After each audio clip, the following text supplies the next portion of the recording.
And welcome back, ladies and gentlemen, to another of our favorite segment, Matt Walsh destroying leftists. Saying a trans man has the brain of a woman? No. So you've talked a lot about the mental illness and depressed and anxious population in the trans community, but you don't talk about the happy people in the trans community and how these preventative measures of, let's say, like puberty and the surgeries that go for gender affirmation and how these are life-changing and life-saving. I know many people... How do you know? Oh, okay. 1 second, if I can finish my conversation. Okay. Many people in my life have had these interventions made, and it's saved their lives. I can list dozens of people in my life. So what do you have to say for... You can list dozens of people who had surgeries and drugs as children and would be dead today if they hadn't? I'm sorry. Let me rephrase that. Dozens of people who have had interventions, including gender affirming, let's say therapies, yes, hormones, surgeries, that have made their lives better. I'm not saying it didn't force them to commit suicide, but it made their lives better. What do you have to say for the happy trans community?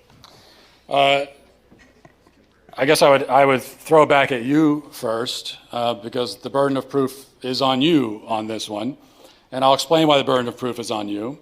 Because, as I went over in the talk, for thousands of years, human beings existed, and there was no such thing as trying to medically transition people into another gender. And as far as we know, there was no suicide epidemic because of it. And then in the last few years, people like yourself have come along and said, we desperately need to do this or people will be in despair and they might kill themselves.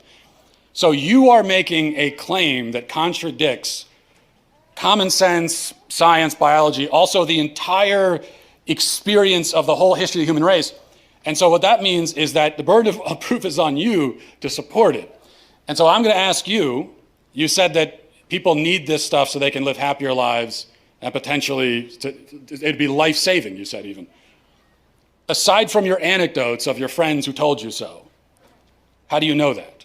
Okay, so thinking back to when I was 16 in an anatomy class, when I learned that transgender people tend to have the brain structure that confirms their identity that they identify with.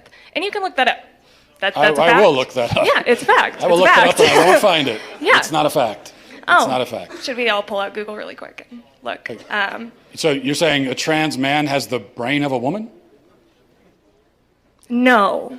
I'm saying that a trans man who identifies as a man will tend to have similar brain structure that a cis man would. And where did you get that from? Look it up. It's literally, I'm telling you, I learned it from my anatomy class when I was 16.